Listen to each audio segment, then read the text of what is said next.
Irmãos, que tempo especial, gostoso de estarmos aqui celebrando ao Senhor de diversas formas. Nosso bom português, na Libras também. Que especial estarmos aqui celebrando esse tempo do Setembro Surdo, junto com os nossos amados surdos, louvando ao Senhor, tendo tempos tão marcantes e cantando, agradecendo, honrando ao Senhor, mas celebrando também da bondade dEle, que nos segue, que nos abençoa, que nos visita de uma forma que só Ele pode fazer. Que bom estarmos aqui. Convido você agora a fechar os seus olhos. Vamos orar ao nosso Deus, ao nosso Pai, rogando a Ele por esse tempo precioso dEle falar conosco. Senhor Deus, nós estamos felizes por estarmos aqui na Tua casa, Senhor Deus, porque aqui é um lugar maravilhoso de se estar. Na Tua presença, junto aos nossos irmãos, cantando, Senhor Deus, sobre a Tua fidelidade, cantando, ó Pai, sobre quão bom o Senhor é, exaltando o Senhor, ó Pai, elevando o Seu nome na terra e nos céus, porque o Senhor é tudo para nós. É o Senhor que nos fez povo Teu, é o Senhor que nos tirou das trevas e nos trouxe para a Sua maravilhosa luz. É o Senhor que em graça e bondade tem nos conduzido, ó Pai, dia após dia das nossas vidas e caminhada. E como é bom estarmos e participarmos, ó Pai, do Teu reino por meio da graça que encontramos na pessoa de Jesus Cristo. Agora, Senhor Deus, abençoe na medida em que vamos nos voltar para a Tua palavra, que ela seja precisa, ó Pai, que ela seja, Pai, certeira a respeito de tudo aquilo que nós precisamos ouvir e amadurecer na Tua presença. Esteja aqui no nosso meio, ó Deus. Usa, Senhor Deus, esse instante para ministrar todos os nossos corações e que Teu Espírito, ó Deus, então, fale aquilo, ó Pai, que há para nós, para nossas vidas, para a nossa igreja, para o nosso particular nessa noite, que em tudo nós sejamos supridos, alimentados por aquilo que só o Senhor pode nos dar, pelo pão que vem do céu. É assim que nós oramos, é assim que nós rogamos humildemente nessa noite. No nome santo e precioso de Jesus Cristo nós oramos. Amém. Amém. Bem, igreja, nós estamos no nosso último domingo de setembro já, e estamos aqui ao longo desse mês, vivendo aqui a nossa trajetória, o nosso assunto que temos reservado para esse mês, centrado a respeito de pensar sobre obediência civil, sobre esse importante capítulo da nossa vida cristã, sobre estar na presença de Deus e buscar a direção dEle para obedecê-lo das mais variadas formas. Esse é um momento muito importante nacionalmente para a nossa nação, é um momento do qual nosso país está diante de momentos em breve de sérias decisões. Enquanto povo de Deus, nós precisamos buscar o Senhor, Deus das nossas vidas, Deus da nossa história, para que Ele nos leve aonde Ele quer que nós estejamos, para que a gente o sirva obedecendo, para que a gente faça o querer dEle nesses nossos dias, nesse nosso momento, enquanto povo de Deus, enquanto nação do Senhor, que está nesses dias dos quais participamos da nossa nação brasileira, enquanto povo, cidadãos que somos também. Nós estamos, nesses 3 domingos que antecederam este aqui, nós temos olhado para esse assunto e temos buscado entender, dentro de um entendimento bíblico, princípios claros que devem nortear nosso comportamento, a nossa postura nos nossos dias. Primeiro domingo nós pensamos sobre a ideia, o conceito claro de 2 reinos, dos quais são distintos, o reino de Deus e o reino dos homens. O reino de Deus, do qual Jesus é o Senhor, e o reino de César, lá naquele primeiro domingo, do qual nós olhamos para essa dualidade, quando Jesus ele é perguntado.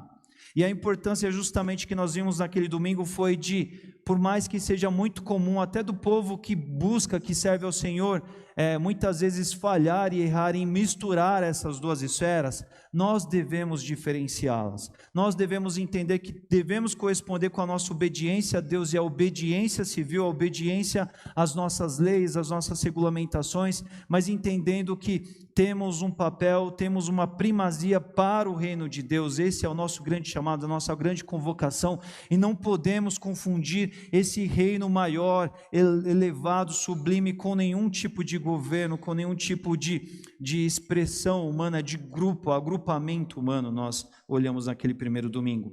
No segundo domingo nós olhamos, então, prestamos atenção na oração que Jesus fez pelos seus discípulos.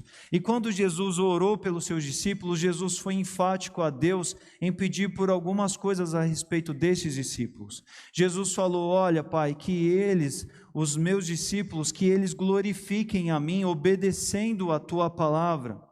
E isso é muito importante, porque o glorificar ao Filho, obedecendo a palavra, significa estar comprometido com a palavra, em buscar os princípios da palavra de Deus como primazia na vida. Jesus falou que eles sejam guardados no meu nome, no único nome, esse nome que agrega unidade. E a gente viu a importância disso, porque tantas vezes, todas as vezes que o homem, ele pende para algum tipo de nome, para algum tipo de grupo, para algum tipo de comunidade, isso não é positivo na história. Mas quando nós olhamos, quando nós, povo de Deus, entendemos que no Senhor, no nome do Senhor Jesus, está a nossa identidade, está nosso se encontrar, esse único nome na realidade da igreja, ele nos unifica, ele nos traz unidade, ele nos dá uma linha única só do qual nós devemos caminhar rumo a ela, numa convergência que só o reino de Deus pode fazer. E Jesus também orou pedindo a Deus pelos seus discípulos, dizendo: santifica-os na verdade. E esse aqui é um outro conceito muito importante para nós, porque quando nós permeamos nessa seara política, é muito natural dos homens defendendo os seus interesses ou seus projetos, sempre defenderem uma verdade, uma conceituação, um entendimento do qual eles afirmam ser mais certo do que o outro que está ao seu lado, concorrendo a ele a determinadas colocações e posições. E no papel do nosso exercício civil, tantas vezes é nebuloso esse terreno de entender quem está com a verdade, quem está com a razão, qual projeto tem mais sentido, qual projeto que de fato se encaixa com as reais necessidades das quais nós temos que decidir. E Jesus, ele relembra aqui, ele ora ao Pai pedindo: olha, que para os discípulos meus, que eles entendam que acima de qualquer outra pretensa verdade humana, existe uma verdade na qual eles devem estar fechados, da qual eles não devem negociar, da qual eles não devem esquecer, a única verdade que deve ser o único centro das suas vidas, a verdade pautada na revelação de Deus, na palavra de Deus. E é por isso que Jesus orou então dessa forma pelos seus discípulos. Na semana passada nós olhamos por um caminho bem interessante sobre pensar como o povo de Deus deve se posicionar buscando acima de qualquer outra coisa, acima de qualquer outro projeto, andamento ou pretensão ou aspecto político, o atendimento das suas necessidades. Nós olhamos lá para a realidade do Antigo Testamento, vimos o texto de Crônicas e trouxemos uma aplicação direta para nós, pensando que assim, sim, ainda nos nossos dias, nos nossos meios, além das nossas realidades comuns humanas, o povo de Deus deve andar muito distintamente na certeza de que no Senhor encontramos as curas das quais precisamos. Naquele dito bíblico que nos trouxe na semana passada: se o meu povo, o povo que se chama pelo meu nome, ou seja, o povo que agora se chama pelo nome de Jesus, se orar e se humilhar e buscar a face de Deus e se arrepender dos seus maus caminhos, eu curarei eles de todos os seus problemas, de todas as suas dificuldades, de todas as suas mazelas. E essa não é uma cura que tem a ver no aspecto aqui natural desse reino, no mundo dos homens, mas é uma cura superior, é uma cura que nos habilita e nos capacita a viver e participar e encarar qualquer realidade, porque a nossa esperança não está afincada aqui nesse mundo de então, mas ela olha para os céus, e essa cura é a cura sublime que nos traz capacidade para lidar com qualquer e toda circunstância.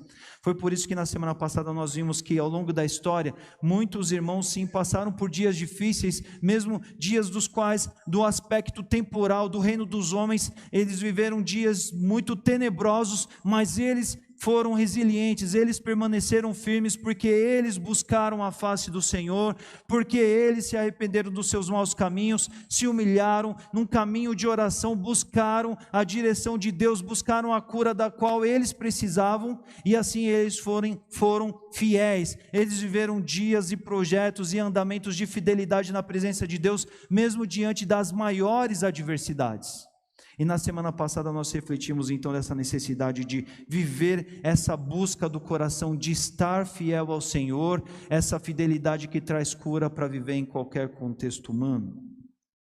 Hoje nós vamos então encerrar essa série e nós vamos olhar para um texto que está lá no Evangelho de Mateus, no capítulo 5. Eu convido você que abra a sua Bíblia. Nós vamos nos dedicar aqui a 4 versículos.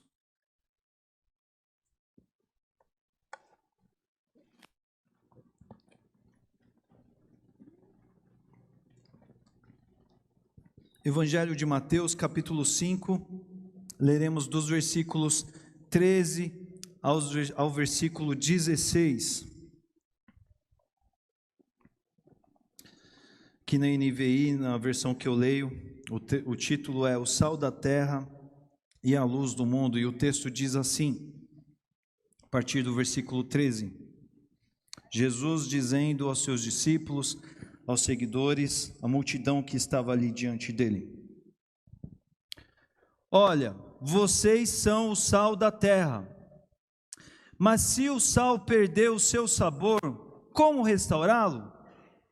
Não servirá para nada, exceto para ser jogado fora e pisado pelos homens. Vocês são a luz do mundo. Não se pode esconder uma cidade construída sobre um monte. E também ninguém acende uma candeia e a coloca debaixo de uma vasilha. Ao contrário, coloca-a no lugar apropriado, e assim ilumina todos os que estão na casa. Assim, brilhe a luz de vocês diante dos homens, para que vejam as suas obras e glorifiquem ao Pai de vocês que está nos céus. Esse trecho aqui nós devemos nos atentar primeiramente aqui em olhar que ele faz parte de um dos 5 grandes discursos de Jesus que estão registrados no Evangelho de Mateus, o tão conhecido Sermão do Monte. E aqui, após falar inicialmente sobre as famosas bem-aventuranças das quais Jesus aborda aí no começo do capítulo, Jesus chega nesse famoso trecho também do qual ele traz o ensino sobre sal e luz, sobre ser o sal da terra e a luz do mundo. E aqui, quando a gente olha para o Evangelho de Mateus e pensa aqui sobre os ensinamentos de Jesus aqui, são lições de conduta e moral que ditam princípios e que normatizam e orientam a vida cristã. Jesus estava falando ali da vida comum dos discípulos, Jesus estava falando sobre valores, princípios que eles precisavam trazer para reconfigurar a vida deles, porque Jesus estava aqui, segundo o que o Evangelho de Mateus nos propõe, Jesus estava ensinando sobre o reino dos céus, e agora esses seguidores de Jesus, os discípulos de Jesus, que agora estavam num novo propósito de vida, numa nova configuração, numa nova decisão de vida, eles estavam deixando então essa realidade fixa de apenas existir no reino dos homens para também buscar, aspirar, construir a sua crença, a sua dependência no reino dos céus. E o que Jesus traz como princípio aqui nesses textos, aqui que nós vamos ver aqui do capítulo 5 em diante, vai orientar esses discípulos para essa nova realidade de vida da qual eles precisavam viver. E então nós temos essa famosa passagem que é curta, mas muito profunda em significados, e a gente precisa aprender para as nossas vidas aqui. Primeiro ponto que eu quero aproveitar aqui hoje, irmãos, junto de vocês, é esse do qual Jesus usa essa expressão chamada o sal da terra, essa ilustração que Jesus provoca aqui em dizer: vocês são o sal da terra. E que tipo de questão Jesus está propondo quando ele vem dizer aqui aos discípulos e seguidores sobre afirmar a respeito deles que eles deveriam então ser o sal da terra? Jesus está falando aqui do sal como um elemento ligado ao quê? Ao sabor, ou seja, essa propriedade que o sal tem de transformar, de agregar sabor em meio a uma refeição. Porque afinal de contas o sal ele é usado prioritariamente para isso, para enriquecer, vamos dizer assim, a apreciação de uma refeição. E da mesma forma que Jesus diz, olha, lembram-se do sal, como o sal ele traz diferença, ele traz um novo sabor, ele traz uma nova realidade para qualquer refeição da qual é experimentada. Jesus já de cara já quer dizer assim, olha, vocês meus discípulos, agora sendo meus discípulos, agora, tendo deixado o reino dos homens e sendo cidadãos dos céus, vocês devem ser sabor, um novo sabor para o mundo, para a terra. Vocês devem agregar uma nova experiência, uma nova realidade para quem está em contato com vocês, para quem está convivendo com vocês. E aqui é importante, irmãos, a gente notar que naqueles tempos aqui de Jesus, na Palestina, haviam usos distintos para o sal. O sal ele era usado sim, prioritariamente para temperar, para condimentação, como nós usamos hoje de uma forma muito comum também, e até indispensável, mas naquele tempo também não haviam meios, recursos sofisticados de conservação, e o sal também era usado para conservação de alimentos também, e ele também era feito para a produção de fertilizantes. Então, seja pela condimentação, seja pela conservação, seja pela produção de fertilizantes, o sal ele era um elemento de nobreza, um elemento de grande utilidade para aquela sociedade. Ele era um elemento do qual havia o seu valor estava muito claro para todos, e não é à toa que Jesus vai olhar, vai buscar um elemento que seja de grande valor para simbolizar o que os discípulos deveriam ser. Mas aí é bem interessante o que Jesus vem dizer e colocar aqui, quando ele afirma, mas o que acontece então, se o sal perde o seu sabor? Para que servirá? Ele poderá se tornar salgado outra vez? E aí Jesus, ao mesmo tempo que ele pergunta, ele já responde, porque se tratava de uma resposta óbvia. Uma resposta muito clara, não, ele será jogado e pisado pelos que passam, pois já não serve para nada. E eu quero chamar a atenção aqui para esse aspecto do sal que perde o sabor, porque o sal, enquanto elemento puro, enquanto ele permanecer puro, ele não perde a sua propriedade, ele não perde as suas características de conferir, de agregar sabor. Mas quando o sal ele é misturado com outros elementos, com elementos impuros, elementos estranhos, isso pode levar o sal a perder a sua eficácia em termos de sabor. Ou seja, o sal ele vem a se deteriorar quando ele está em contato com alguns elementos estranhos, e aí ele pode perder o seu caráter distintivo de agregar sabor, e aí ele se torna o quê? Ele se torna inútil. Ele perde a sua importância. E por que Jesus fala que quando o sal ele perde o seu sabor, ele não serve para mais nada, senão a ser pisado pelos homens?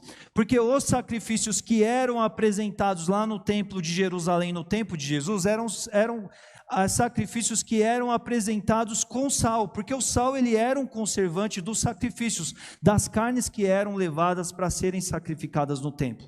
Mas quando o sal ele não estava bom, quando o sal ele estava insípido, ou seja, quando não havia sabor, quando ele não estava aproveitável, o que aquele sal ele era feito? Ele era jogado fora, ele era jogado em torno dos declives do templo, ou nas escadarias do templo, porque ele iria servir de um tipo de pó, de resistência, para evitar que o piso ali ficasse escorregadio, para aqueles que circulavam muito naquelas escadarias, naqueles declives ali. E também em algumas instâncias de estradas romanas daquele tempo, também era-se usado o sal, que ele tinha perdido a sua importância dentro das suas características, conforme a gente descreveu aqui, e ele era usado nas pavimentações junto de outros elementos sem valor, como cascalho, como outro tipo de areias e coisas do tipo, eles também eram usados para serem pavimentos. Então é por isso que Jesus está dizendo assim, olha, o sal ele tem o seu valor, ele tem toda a sua significância, ele tem toda toda a sua importância, mas se ele perder aquilo que ele tem de melhor e a razão do qual ele é valorizado, ele não serve mais nada, para mais nada a não ser o quê? A ser descartado, a ser jogado no chão, a perder o seu valor, e ele se torna um elemento comum, como um pó, como uma areia, da qual não se paga nada por aquilo, aquilo é desperdiçado, aquilo é descartado. Da mesma forma se trata aquele sal que ele já não é mais sal, porque ele perdeu o seu sabor. Então tudo isso Jesus usa para destacar o quê? A importância da propriedade do sal em termos de fazer diferença. Assim como para uma refeição o sal faz tanta diferença, Jesus usa essa mesma conotação para dizer assim: olha como os discípulos reais, verdadeiros, fiéis de Jesus Cristo devem ser para a terra. Eles não devem estar lá para simplesmente estar por estar e não provocar nenhum tipo de transformação, de mudança, de nova realidade, de nova configuração, de uma nova percepção para aqueles que estão ao redor deles. Mas muito pelo contrário, se a pessoa deixou o reino dos homens e agora é reino de Deus, está no reino dos céus, é discípulo de Jesus, assim como Jesus marcava, Jesus fazia a diferença, Jesus era distinto, Jesus impactava pessoas, Jesus confrontava e era exemplarmente uma inspiração e uma ilustração do que o reino de Deus deveria ser, e provocava mudanças e provocava transformações. Assim também os seus discípulos, seguindo ao seu mestre, deveriam ser sal da terra. E Jesus usa um outro elemento ainda, também falando a luz do mundo, quando ele diz: olha, vocês são a luz do mundo, uma nova ilustração. E aí Jesus diz: é impossível esconder uma cidade construída no alto de um monte. E muitos estudiosos acreditam que Jesus está dizendo isso dessa forma aqui, por quê? Eles estavam vivendo ali um momento de aprendizado numa montanha, num monte, e muito certamente eles puderam, ali da onde eles estavam, eles puderam ver alguma outra montanha na qual havia alguma vila, alguma cidade ali edificada, da qual estava muito visível como ilustração para aqueles que estavam ouvindo a Jesus. E é como se Jesus dissesse assim: olha, estão vendo lá? Assim como uma cidade que está edificada ali sobre o monte, ela é visível para todos, assim também deve ser a luz. É disso que Jesus está falando. Jesus está dizendo: olha, o posicionamento de onde se está determina a visibilidade que terão de você. E Jesus está dizendo isso porque Jesus tinha acabado de falar para eles, então, olha, vocês são a luz do mundo. E Jesus está querendo dizer: olha, quanto à luz, ela nunca é colocada e posicionada no local de pouco ou nenhum alcance, mas muito pelo contrário, dada a necessidade da luz, ela é colocada no alto, ela é colocada numa posição, numa disposição da qual ela pode servir e oferecer o seu benefício, o seu porquê de ali estar, para todos, de uma forma a propiciar conforto, a propiciar aquilo que ela traz em termos de iluminação, clareza.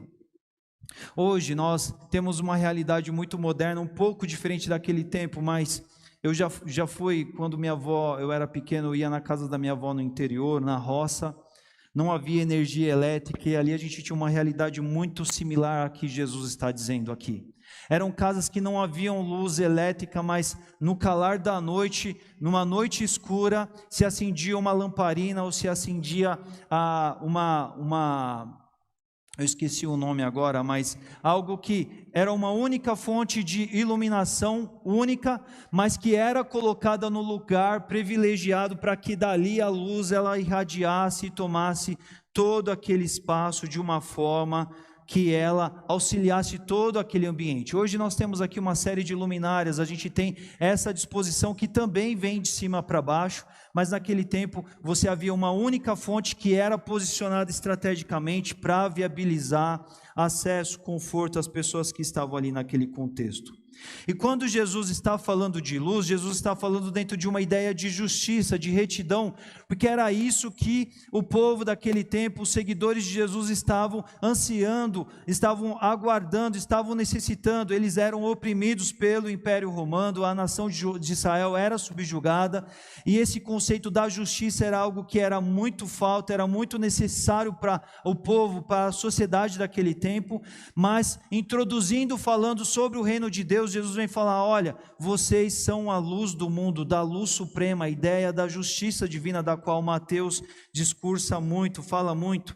Jesus fala, olha, sobre essa luz, ela não faz sentido ter essa luz, acender essa luz e depois colocá-la debaixo de um cesto, debaixo de uma vasilha. Não faz, muito pelo contrário, não faz sentido. O que faz sentido é colocá-la num lugar alto, numa parte alta, onde ela ilumina todos da casa. E aí Jesus está dizendo, olha, quanto a vocês, estando no reino dos céus, vocês são feito luz do mundo. E é uma luz que deve estar em visibilidade, no lugar alto, onde não se pode esconder. Vocês foram feitos luz, estabelecidos luz para brilhar, para irradiar a luz de vocês sobre os homens. E se Jesus está falando aqui dos discípulos na condição de luz, é muito natural que Jesus estava aqui distinguindo que eles precisavam ser luz dentro de uma geração, dentro de um tempo, dentro de uma sociedade que não participava da luz, ou seja, que estava em meio às trevas, que estava carente de luz, de necessidade de luz, a realidade do mundo comum, do mundo dos homens. E Jesus ressalta essa importância dos discípulos serem luz, deles performarem o papel deles executarem a aptidão deles, o chamado deles, a convocação deles de estarem em meio às trevas para clarear, para trazer nitidez, para trazer clareza. E assim como Jesus fala sobre o sal ser útil e ser de valor na terra, por meio da vida dos discípulos, tal como o é para uma refeição, Jesus vem aqui falar da importância de ser luz, mas uma luz que não simplesmente é luz, mas é luz e se coloca e se posiciona na posição correta, no lugar adequado, estratégico, para iluminar, para oferecer direção, para dar percepção, nitidez, clareza dentro daquilo tudo que se necessita. E o terceiro ponto do qual eu queria cobrir aqui, tudo isso Jesus fala, para que todas essas boas obras, elas venham a louvar, elas venham a glorificar o Pai, ou seja, para que todas essas boas obras, experimentadas por vocês, na medida em que vocês agreguem sabor, na verdade que vocês tragam luz, em tudo isso vocês mostrem o Pai, vocês revelem o Pai, vocês brilhem dessa luz, da qual vocês receberam da parte deles, e agora vocês têm a missão de transmitir, de repassar essa luz para adiante. Jesus está dizendo isso de uma forma muito bem clara, porque era isso que Jesus na própria pele simbolizava. Ele foi enviado de Deus para trazer transformação para o mundo. E tendo vindo para trazer transformação para o mundo, para trazer um novo sabor, para trazer clareza, para trazer direção, é impossível não imaginar que os discípulos desse mestre não viriam a experimentar a mesma realidade de também agregarem sabor, trazerem clareza, seguindo ao seu mestre, trazendo a diferença que o mundo precisa, dentro de um propósito de brilhar, de dar sabor, de dar destaque, e tudo isso vivendo de uma forma que não era para que os discípulos vivessem toda essa transformação, causassem essa transformação para si mesmos, porque isso não seria justo. Os discípulos não estavam representando aqui o novo sabor para a terra, ou a luz para o mundo da parte deles mesmos, porque eles eram carentes antes de tudo isso que Jesus agregou para a vida e para a realidade deles. E o que Jesus está dizendo para eles é, olha, veja só, tal qual, estando comigo, caminhando comigo, vocês participaram, vocês viveram, vocês receberam todas essas bênçãos do novo sabor, da luz, da clareza, para a vida de vocês, agora vão e façam o mesmo, aonde quer que vocês estejam. Porque assim como vocês receberam e participaram de mim, que sou a verdadeira luz do mundo, João 1,9 vai falar isso, Jesus diz isso, tal qual vocês participaram de mim, que fui luz na vida de vocês, agora vocês demonstrem por meio das boas obras nas vidas de vocês, dessa luz que está agora para a vida de vocês, brilhando forte, alto, no lugar adequado, mostrando a beleza de Deus para um mundo que precisa. E aí, irmãos, nós vamos olhar para esses 3 pontos e trazer uma aplicação muito clara, muito direta para nós aqui, muito necessária para os nossos tempos aqui, sim. Porque enquanto povo de Deus, enquanto a nação do Senhor, enquanto o reino de Deus que somos, essa nação que nasceu com Jesus, que progrediu com a igreja e permaneceu ao longo da história, está aqui até hoje nos nossos dias e da qual nós fazemos parte, nós também somos chamados a esses compromissos que Jesus colocou e estabeleceu aqui. E Jesus sim nos chamou para sermos sal da terra. E sal da terra é algo que nós devemos pensar, não é qualquer tipo de sal, é um sal que salga, é um sal que tem sabor, é um sal que agrega sabor, onde está, é um sal que traz transformação, traz uma nova realidade, traz uma nova percepção, uma nova apreciação, na onde ele foi acrescentado. Porque você vai concordar comigo que é muito ruim quando a gente participa, quando a gente se alimenta de uma alimentação da qual ela está insípida, ou seja, ela não tem sal. Por quê? Porque uma vez que a gente experimentou, uma vez que a gente sabe do impacto, do quão bom é uma comida temperada, do quanto isso faz diferença na realidade da alimentação, como é ruim quando nós estamos de uma alimentação da qual nós não temos ali o tempero que é tão importante. Mas por um outro lado também é horrível quando a gente se depara com um sal que não é sal. Uma vez, eu experimentei isso uma vez, eu fui num restaurante e tinha ali na mesa ali um vidrinho com bastante pretenso sal, e tinha vários grãos ali no meio, era um sal que estava misturado, olha aí, já começa por aí, né? Era um sal que não estava puro. E eu peguei aquele frasco e temperei muito e coloquei bastante sal ali, né? Não coloquei um pouquinho, né? Na verdade, né? Coloquei um pouquinho, mas aí eu provei a comida, eu falei assim, tá faltando sal. Botei mais sal. Aí provei mais um pouco, tá faltando sal, botei. Aí chegou uma hora que eu falei assim, peraí, o que eu coloquei na minha comida? Isso aqui é sal? E aí eu fiquei desconfiadíssimo do medo daquilo não ser um sal, ser qualquer outra coisa, eu ter enchido a minha comida daquilo ali. Aí depois eu dei uma sondada, fui ver melhor, investiguei, era um sal que não era sal. Era um sal que tinha perdido sabor. Irmãos, consegue entender a importância do que Jesus está falando aqui? Porque não existe coisa pior do que uma coisa estar ali. Qual que foi minha conclusão direta para aquilo ali? Foi dizer assim, isso aqui não deveria estar na mesa. Isso aqui deve ser o quê? Jogado fora. Porque isso aqui está para acrescentar sabor e não presta para nada. Simples assim. Eu me senti enganado por meio dessa situação de falar assim, eu queria tempero, eu queria um sabor diferente, eu preciso desse sabor aqui, é o que eu mais necessito aqui. Quando eu tomo isso na mão, agora eu fico até estranho comer uma comida, que eu não sei do que tipo de elemento acabou de fato estando ali.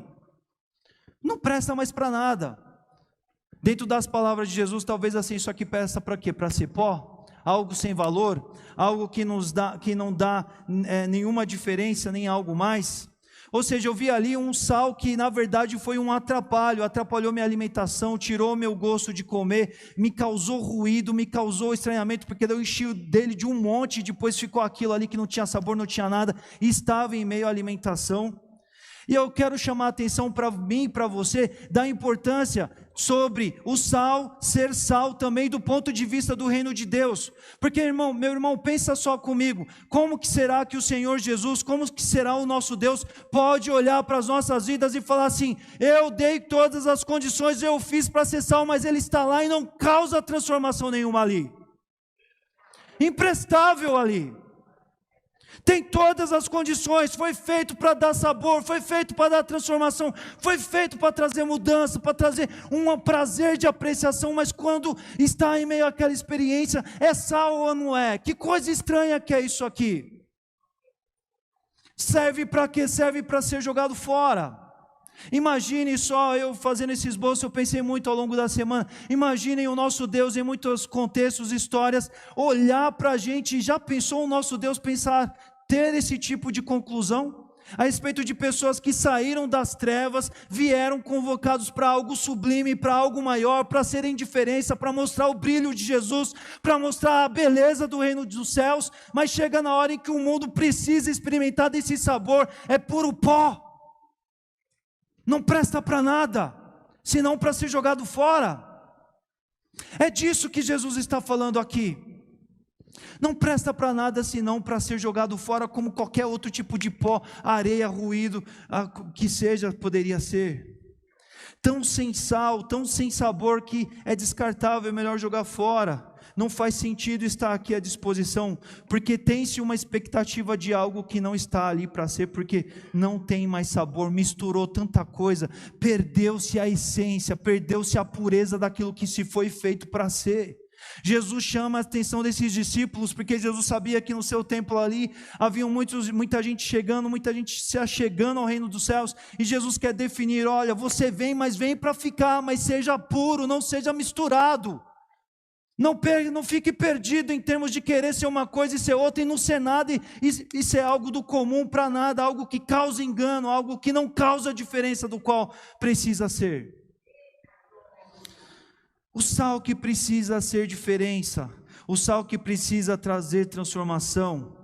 E quando a gente fala sobre esse aspecto de trazer diferença, de trazer transformação, nós estamos falando sobre o quê? Sobre o jeito de sermos, de fazer as coisas, de ser gente, de escolhas, de atitudes, de caminhos, de opções. Diferença que vai tirar da normalidade, e tirar da normalidade no bom sentido, algo do qual as pessoas participem e falem assim, nossa, isso é bom, isso é algo do qual me interessa, isso é algo do qual eu vejo ali algo diferente, que eu queria esse sabor para mim também. Porque Deus não nos chamou para ser ruído na vida dos outros, distração, dispersão, pelo simples fato de não estarmos plenos dentro daquilo que Deus nos estabeleceu para ser. Jesus diz, segundo a segunda aplicação para nós aqui, olha, no reino de Deus se está para ser luz do mundo, ou seja, para oferecer luz, para dar clareza, nitidez, percepção das coisas em meio às trevas, ou seja, mudar a realidade da escuridão, das trevas, do breu, para trazer uma nova percepção de concretude das coisas, por poder enxergá-la. E é muito interessante isso, de perceber que o grande objetivo de Deus, o grande objetivo de Jesus, de recomendar aos seus discípulos, olha, agora que vocês participaram da luz, essa luz deve irradiar por vocês, é porque não faz sentido a gente ter recebido um novo Senhor nas nossas vidas, Ele ser tudo para nós, e isso não redundar em nenhuma mudança na nossa vida prática. A gente está junto com trevas, e a gente está aqui como uma luz apagada. Que diferença faz em meio a essa noite, essa necessidade de luz, se nós tivermos esse grande parque de lâmpadas aqui disponíveis, mas a gente deixar o interruptor desligado? Que efeito isso terá no final das contas? E é disso que nós estamos aqui falando. A luz, ela deve cumprir com seu papel e deve estar em estabilidade, porque a luz não foi feita para ser colocada debaixo de um caixote, debaixo de uma vasilha, dentro de um pote, mas ela foi colocada no lugar para mostrar, para dar clareza, para dar direção, para transformar realidades também, tal como o sal. E é nesse sentido que Jesus está dizendo aqui, olha, é uma luz que precisa existir, precisa estar disponível e precisa estar acessível para todos. Mas é uma luz que, primeiro, ela vai irradiando, a partir dela ela vai alcançando a todos da mesma maneira. E ela não foi feita para estar escondida, mas ela foi constituída a luz para dar visibilidade, para dar entendimento, para dar conhecimento, para dar uma orientação, para dar cuidado, para dar proteção. E quando nós olhamos para esses exemplos, essas ilustrações que Jesus colocou sobre ser sal e ser luz, meus irmãos, a gente precisa se aprofundar nisso, porque o conceito disso é muito profundo, e não dá para a gente viver algo parcial no cristianismo, depois de se deparar com um conceito, com uma orientação, com uma instrução tão clara de Jesus, da parte de Jesus para nós, porque a forma de entender esse ser sal e esse ser luz, tem a ver com a forma com a qual nós nos comportamos no mundo, tem a ver com as atitudes, tem a ver com a forma com a qual nós tratamos as pessoas, tem a ver com a forma com a qual nós gastamos, priorizamos os nossos recursos, como nós definimos as nossas prioridades de vida, como nós fazemos nossas escolhas, opções, o que nós valorizamos, o que nós escolhemos, o que nós abrimos mão. O discípulo é aquele que, quando ele vem para o reino dos céus, tudo se reconfigura, e se reconfigura porque agora ele tem um novo Senhor, que é o Senhor Jesus Cristo. Não é mais o mundo, não é mais ele mesmo o Senhor da sua própria história, não é Satanás, mas é o Senhor Jesus. É por isso que é inevitável, a realidade de vida dele precisa ser diferente. É por isso que na vida do discípulo tudo muda, a forma com a qual também o que é importante para a pessoa, como se lida com o dinheiro, como se cuida da família, como se educa os filhos, que tipo de funcionário se é, que tipo de liderado que se é, que tipo de líder que se estabelece por meio dos seus papéis também quando são colocados sobre você, que tipo de servo na igreja você é, que tipo de filho de Deus você é, que tipo de oferta você entrega, oferece ao Senhor, o que motiva as suas ações, o amor que você expressa, se é um amor verdadeiro mesmo a Deus ou se é algo interesseiro, pautado justamente pelos seus próprios interesses, pela sua própria zona de conforto, a forma com a qual você exerce também os seus deveres, os seus papéis sociais, a forma com a qual votamos, a forma com a qual escolhemos o candidato, a forma com a qual lidamos e pensamos com aquele que pensa diferente da gente, tudo, pensar sobre ser sal, sobre ser luz, tem a ver com toda essa nova roupagem, esse novo jeito de ser, que o discípulo de Jesus deve ser, deve representar, deve experimentar na sua vida. Porque se formos chamados para ser sal, precisa haver sabor, precisa haver iluminação se a gente foi constituído luz. E algo que eu quero chamar a atenção, Jesus fez isso porque tal qual nós fomos resgatados, fomos chamados para essa nova realidade, o Senhor Jesus quer trazer outras pessoas por meio das boas obras manifestas nas nossas vidas, essas boas obras que dão sabor, que trazem luz e que nunca passam desapercebido na vida de quem está sem sabor no mundo, na vida de quem está em puras trevas no mundo. Às vezes isso será notavelmente percebido por essas pessoas, às vezes elas não vão demonstrar isso, mas a atitude de quem dá sabor, de quem ilumina, vai causar impacto no mundo sem sal, no mundo sem sabor, no mundo que falta luz e que está em meio às trevas. Mas quão complicado é quando faltam-se essas propriedades, faltam-se esses compromissos que estão para todos aquele que deve estar de fato, de verdade no reino dos céus. Isso é algo totalmente condizente com a sua nova realidade de cidadão do reino dos céus. E o último ponto que eu trago aqui, aplicando para nós, e todas essas boas obras também devem louvar, glorificar, evidenciar, mostrar ao mundo que se há sabor, novo sabor na nossa vida, é porque o Pai nos deu por meio da pessoa de Jesus Cristo, nosso Mestre. Se há uma luz que faz tudo nítido, faz tudo forte, faz tudo diferente nas nossas vidas, é porque Jesus nos iluminou, é Ele que é o dono da luz, é Ele que trouxe o sabor, e por isso que na vida do discípulo não há problema, ele não está buscando a própria glória, ele não está buscando se querer se colocar como ele, ser aquele que vai fazer a diferença na vida de pessoas por ele mesmo, dele mesmo, e nem ser luz sobre os outros, porque ele sabe que tudo o que ele faz é uma extensão daquilo que ele participou e que ele deve estender às outras pessoas, mostrar a presença de Deus, evidenciar a presença de Deus, mostrar que se há boas obras, se há frutos de justiça, de uma nova justiça, frutos da verdade na vida dele, se há um novo sabor, se há essa luz que impacta, tudo isso acontece de fato, porque ele foi impactado pelo Senhor que faz essas coisas acontecerem, serem genuínas e verdadeiras na vida dele, para que mais pessoas possam participar dessa realidade. E nós, olhando para todas essas aplicações aqui para nós hoje, nós devemos pensar que nós devemos sim, irmãos, ser sal da terra e luz do mundo, seguindo esses ensinos de Jesus que foram ditos aqui aos judeus, aos gentios do Novo Testamento, mas para nós também, Igreja de Jesus de hoje. E esse momento, igreja, que nós estamos vivendo, é uma ótima ocasião para a gente refletir sobre isso também. Esse momento que nós estamos vivendo de política, de eleições, de voto, de papel civil e tudo mais, sim, é uma ótima ocasião para a gente refletir isso, sim.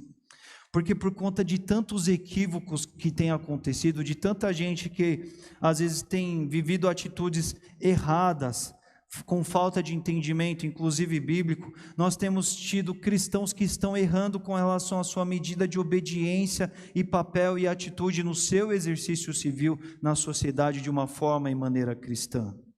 Nós temos aqueles que de alguma forma começam a misturar as coisas, começam a militar demais, começam a achar que o reino de Deus vai se dar por meio desses caminhos, e quando eles começam a militar demais, na verdade eles começam a pleitear, a requerer, a exercer reino dos homens, e não é para isso que Deus nos estabeleceu. Mas há também aqueles que, por conta dos desmandos, dos erros, das desinformações, das falcatruas, das vergonhas, que se tornam e se posicionam como apolíticos, do ponto de vista de indiferença, tanto faz. E aí que tantas vezes a igreja perde o seu compromisso, os crentes perdem a sua chamada, a sua vocação para exercerem sabor, exercerem iluminação no mundo que está precisando tanto disso nos nossos dias. E nós precisamos pensar e refletir, porque isso envolve os nossos exercícios também. E algo que eu quero chamar a atenção nesse aspecto aqui é que nós precisamos pensar nisso, porque isso tem a ver com nosso total aspecto de ser cristão. Quando nós falamos sobre essas características de dar sabor, de trazer luz, isso não tem a ver só com alguns segmentos, alguns setores da nossa vida, como se outros ficassem à margem ou à mercê disso. Mas não, esse aspecto da luz, a luz ela é algo integral, ela é por inteiro. O sal ele é incontestável, onde quer que ele verdadeiramente sendo sal esteja, ele faz a sua diferença, ele causa e promove transformação. E da mesma forma a igreja de Jesus, os discípulos de Jesus, os filhos do reino dos céus, devem assumir uma postura de, mesmo em dias complicados como esse que nós estamos, assumirem uma atitude diferenciada nesse ambiente também. E eu quero ilustrar aqui de duas formas, irmãos, de uma forma a auxiliar a gente nessa conclusão aqui. Vamos imaginar dois perfis de cristãos aqui nesse momento.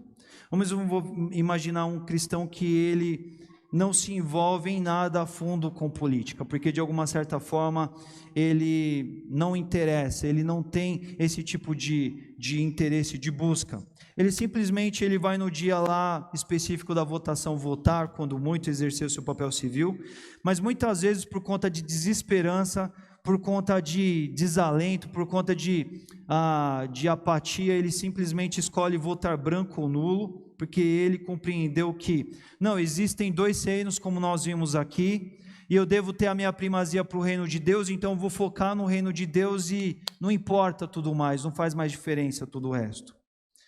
Ou seja, ele lida com isso de qualquer forma, sem interesse, sem dedicação, sem qualquer tipo de esforço ou entrega.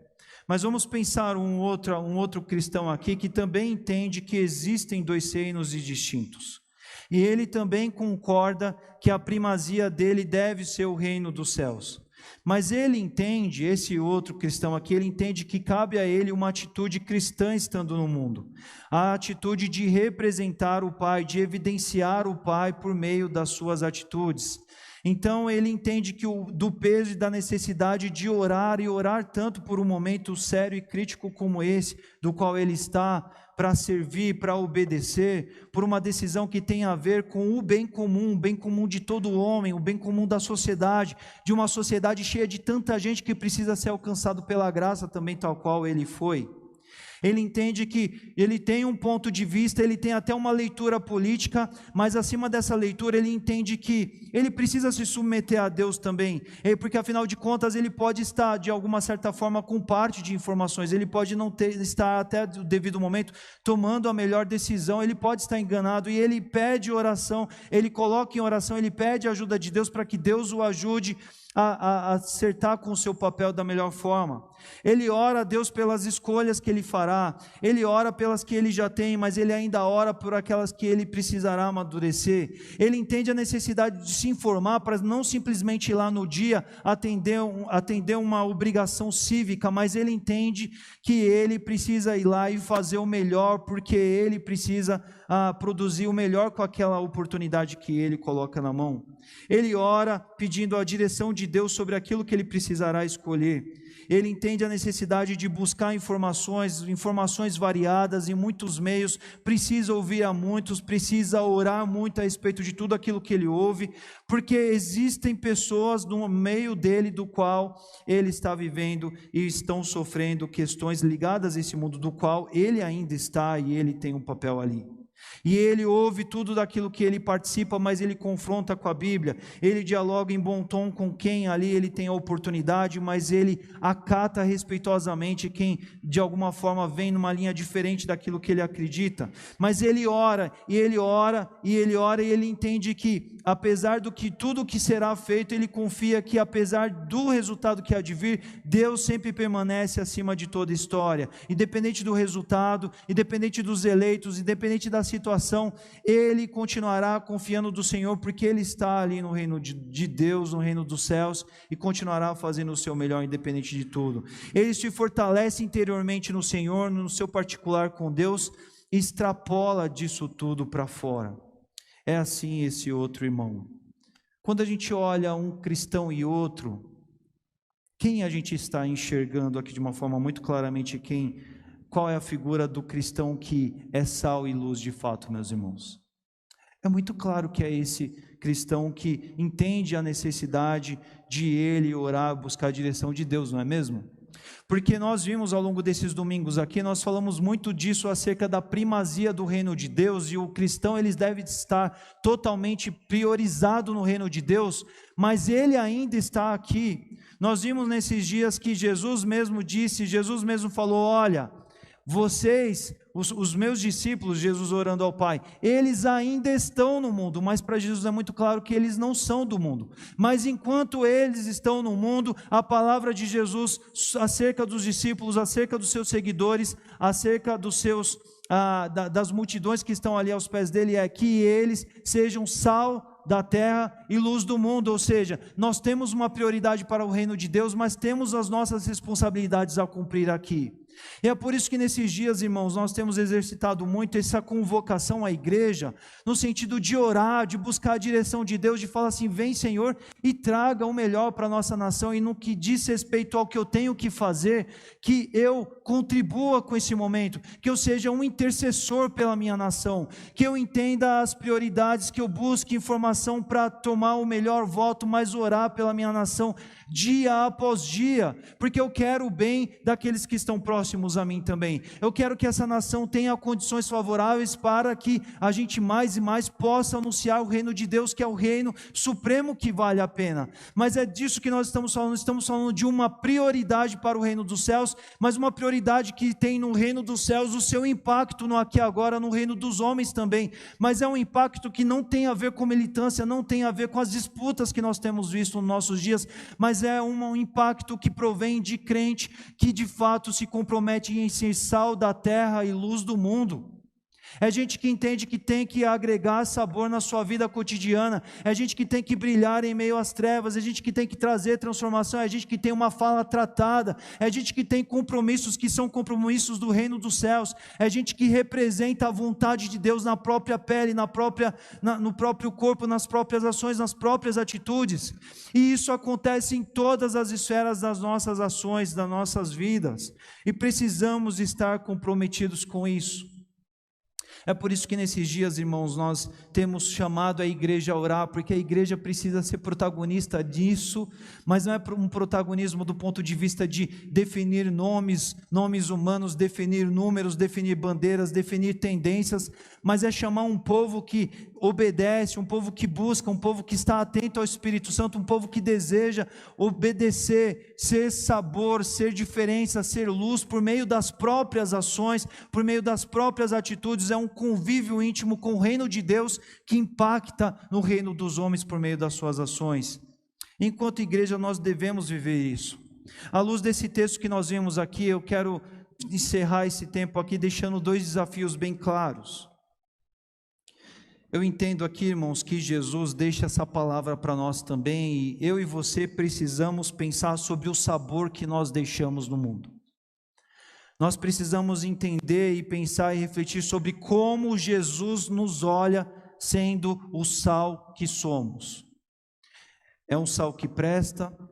É um sal que dá sabor? É um sal que faz diferença? Ou é um sal que é questionável a respeito da transformação e do impacto que ele causa no mundo? Nós somos luz em meio às trevas.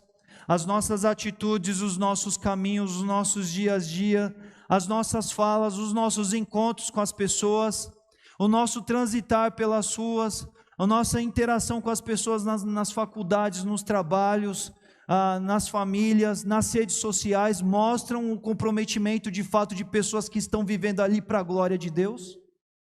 É um sal que é perceptível para qualquer um que deguste isso a respeito do que entende das suas ações, das suas vidas, dos seus compromissos, das suas ações de vida.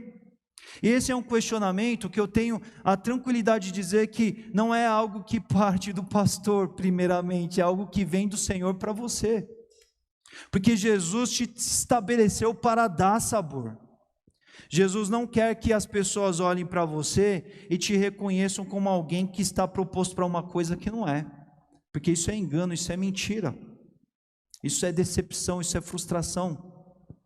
O Senhor não chamou pessoas para serem pessoas que sejam falsas na realidade do reino dos céus, pessoas que são convocadas, propostas para serem agentes de transformação, mas estão ali por estar somente debaixo de um rótulo e a vida não condiz com aquilo.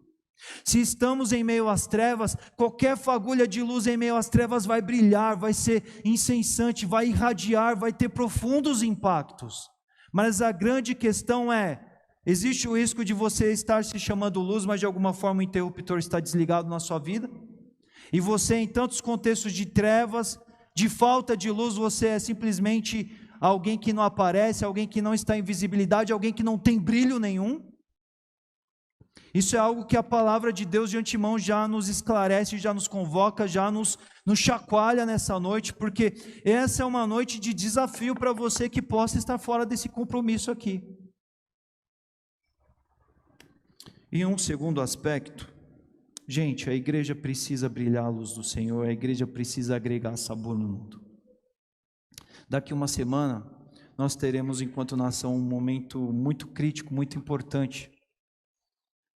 E eu quero te perguntar aqui, quantos dias, quantos momentos você tem orado por isso nesse mês? Você tem orado e pensado assim: olha, eu tenho pensado em votar nesses nomes, Senhor Jesus, mas estão aqui diante do Senhor. É isso que o Senhor deseja e quer por meio de mim, Senhor? Me ajude, Senhor Deus, porque eu quero ter a paz e a certeza sobre as escolhas que eu estou fazendo. Senhor, eu quero ter a Tua direção nisso. Senhor, eu quero o bem comum da minha nação. E às vezes tem tanta explosão de informações a fundo aí, eu tenho tentado buscar a real compreensão do que vale a pena, do que é acertado. Mas, Senhor Deus, eu consagro essa escolha ao Senhor, e eu estou pronto até para mudar se precisar, Senhor Deus. Mas me ajude a exercer de uma forma correta aquilo que o Senhor colocou nas minhas mãos para exercer. Eu quero participar desse momento, Senhor, tendo a melhor decisão ali, mas eu sou um intercessor da minha nação, Senhor. Eu quero orar pelo futuro, Senhor Deus, do meu país. Porque eu quero que esse país seja um país cada vez mais que tenha uma boa realidade para os seus cidadãos, sim. Porque em meio a isso a igreja também continuará tendo a sua atividade de anunciar a palavra de Deus, de fazer o reino de Deus, de brilhar a vontade de Deus, e tudo isso interessando e amando o próximo como nos cabe e nos compete também. Não faz sentido a gente dizer que ama a Deus e ama o nosso próximo se a gente às vezes está em estado de indiferença, porque para a gente acha que não vai interferir em nada o resultado da eleição. A igreja precisa ser comprometida com aqui e agora. Nós precisamos perceber a realidade das suas e pedir: Senhor, mostra para a igreja do nosso tempo, mostra para as igrejas do nosso tempo o compromisso com a palavra que nos fará ser sabor, diferença no nosso tempo, não por meio de militância, mas por meio de uma obediência, de uma entrega, de um ouvir do Senhor e de um obedecer ao que se recebeu da parte dele, e assim a gente agregue sabor, a gente agregue diferença e luz para esse mundo que precisa tanto. Porque isso tem também a ver com um momento tão sério e tão crítico como esse que nós estamos vivendo. Meu irmão, ore por isso nessa semana. Meu irmão, jejue por isso essa semana. Esse é um tempo que tem a ver onde nós habitamos, tem a ver com a realidade do nosso futuro. Nós queremos que as pessoas sejam beneficiadas, queremos que as pessoas elas sejam poupadas cada vez mais e tenham a possibilidade de estarem bem, para, em meio a essa realidade do bem comum, elas ainda participem e cada vez sejam mais alcançadas do bem maior, que é o bem que provém do reino dos céus. Mas a igreja é a grande protagonista do Senhor Jesus nessa história toda, sendo sal, sendo luz, como ela é chamada para ser. Isso tem a ver com a nossa vida particular em todos os seus aspectos, e também com esse, e nós não podemos negligenciar, nós não podemos deixar para lá, mas temos que ser comprometidos com aquilo que Jesus quer que a gente seja. Sal da terra toda, luz do mundo por inteiro, comprometidos com a obediência, fazendo a vontade de Deus, como nos compete fazer. E meu irmão, eu te convido a ser um crente de valor, um crente que tenha sabor no mundo, um crente que brilhe a luz de Jesus, para um momento, para uma semana como essa, como para a sua vida por inteiro. Chega de ser descompromissado naquilo que você tem faltado com sabor, naquilo que você tem faltado com a luz, naquilo que o teu coração não tem priorizado. Senhor, mude de atitude, mude de caminho, obedeça ao Senhor, porque fomos chamados para a obediência, e se comprometa a ser o intercessor do nosso país, o intercessor da nossa cidade, do nosso estado, porque queremos que o amor de Deus, que também é expresso por meio do amor às pessoas, cada vez mais alcance muitos e muitos outros, e por isso nos importamos, e por isso precisamos nos dedicar, nos esforçar, desejar pelo bem maior para todo o homem, como Jesus nos chamou a viver. E essa é uma grande convocação para os nossos dias: ser sal e ser luz, ser uma luz que brilha e ser uma luz que está em evidência, e tudo isso agregando sabor e iluminando para a glória de Deus. É isso que somos chamados a viver. Feche os seus olhos nesse instante, ore comigo. Obrigado, Senhor, por estarmos e participarmos aqui da Tua Palavra. E como ela nos impacta, como ela nos chacoalha, como ela nos desafia, Senhor. Porque tantas vezes, Senhor Deus, a gente segue vidas corridas, cotidianas, e quando menos percebemos, ó Pai, tantas vezes, ó Deus, o sal vai perdendo o sabor, ó Deus. A luz começa a se apagar. Os compromissos que devem nortear nossas vidas começam a ficar em segundo plano, e começamos a viver, Pai, somente debaixo de rótulos, somente debaixo de coisas vazias, sem queimar, sem pulsar pelas verdadeiras coisas das quais precisamos viver, Senhor Deus. Estamos aqui na Tua presença, Senhor Deus, e queremos orar, Senhor Deus, enquanto povo Teu. Queremos viver e participar do reino de Deus do jeito que Jesus estipulou para ser, trazendo diferença e transformação ao mundo, ó Deus. E abençoe cada crente aqui que está presente aqui nessa noite, Senhor Deus. Implanta em nós uma prioridade, uma urgência de estar comprometidos com a missão, de estarmos, ó Pai, obedientes ao Senhor, de estarmos buscando de fato o Teu reino e a Tua justiça pura e simplesmente, Senhor. E assim, ó Pai, entendemos cada medida de novo sabor, de tempero, de diferença, de transformação que nós devemos, ó Pai, causar na vida daqueles que estão, ó Pai, interagindo e convivendo conosco. E que possamos, Senhor Deus, entender a luz que devemos ser, irradiante, forte, brilhando forte, ó Pai, em meio a todas as trevas pelas quais nós temos passado, Senhor Deus. E tudo isso, vivendo isso para a Tua glória, de uma forma, ó Pai, clara, distinta, Pai, elevando o reino dos céus em nossas vidas, Senhor Deus. Eu também quero orar, Senhor Deus, eu também quero te pedir, Senhor Deus, para que isso tenha expressão em todas as partes das nossas vidas, ó Pai. Livre o Teu povo de viver de mentiras, de engano, de descompromissos, de ausências, de separação, de distanciamentos dos reais compromissos que deve viver.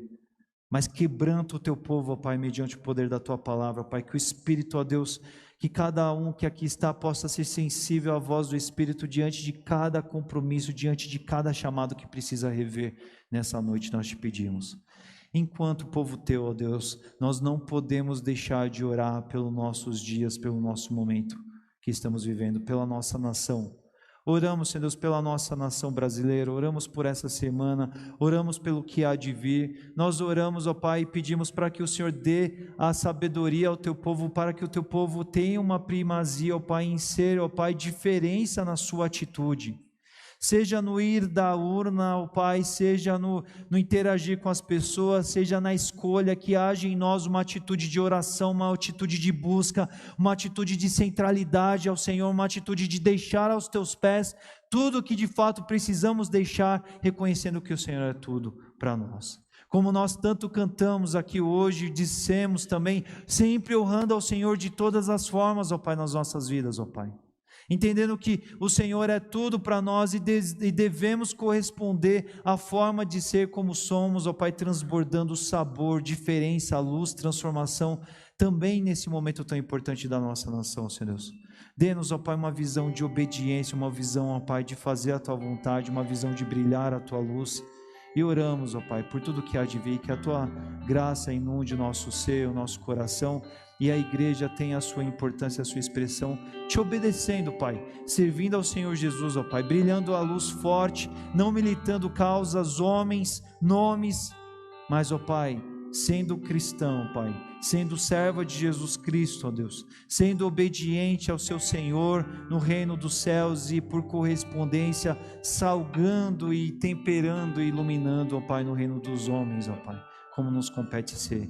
E assim eu tenho certeza, ó Pai, que, Pai, continuaremos a participar do Teu reino de uma forma cada vez mais destacada, mais brilhante, mais profunda, como o Senhor quer que nós sejamos. Abençoe, ó Pai, o nosso Brasil de ouvintes, o nosso Brasil de surdos, ó Pai, a nação surda, ó Pai. Abençoe as cidades, ó Pai, que precisam do cristianismo, que precisam de igrejas, que precisam de missionários, ó Deus.